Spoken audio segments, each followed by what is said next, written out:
ಅಹಂಕಾರ ಪಡಬೇಡ. ನನ್ನ ದುಡಿಮೆಯಿಂದಲೇ ಮನೆಯವರೆಲ್ಲರೂ ಅನ್ನ ತಿನ್ನುತ್ತಾರೆ ಎಂದು ಅಹಂಕಾರ ಪಡಬೇಡ.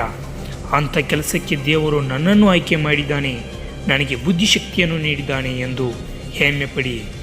ಒಂದು ವೇಳೆ ದೇವರು ಕೊಟ್ಟ ಬುದ್ಧಿಶಕ್ತಿಯನ್ನು ನಿಮ್ಮಿಂದ ಕಿತ್ತುಕೊಂಡರೆ ನಿಮ್ಮ ಮನೆಯವರಿಗೆ ಅನ್ನ ಹಾಕುವುದೇ ಇರಲಿ, ನೀವೇ ಅನ್ನಕ್ಕಾಗಿ ಅಲಿಯಬೇಕಾಗುತ್ತದೆ. ಯಾರು ನಮ್ಮ ಪರಿಸ್ಥಿತಿ ಹಾಗೂ ಭಾವನೆಗಳನ್ನು ತಿಳಿದು ನಂತರವೂ ಕೂಡ ನಮ್ಮನ್ನು ನೋಯಿಸುವವರು ಅವರು ಎಂದಿಗೂ ನಮ್ಮವರಾಗಲು ಸಾಧ್ಯವಿಲ್ಲ.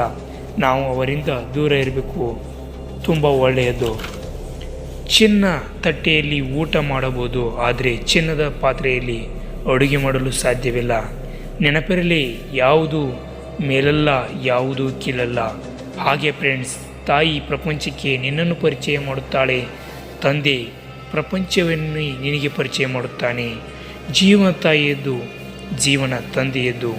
ಈ ಭೂಮಿ ಮೇಲೆ ಜೀವಿಸುವ ಜೀವಿಗೆ ಈ 5 ವಿಷಯಗಳು ಅಂದರೆ ವಯಸ್ಸು, ಕರ್ಮ, ಸಂಪಾದನೆ, ಜ್ಞಾನ ಮತ್ತು ಮರಣ ಸಮಯವನ್ನು ತನ್ನ ತಾಯಿಯ ಗರ್ಭದಲ್ಲೇ ಆತನ ವಿಧಿಯು ತಿಳಿಸಲಾಗಿರುತ್ತದೆ.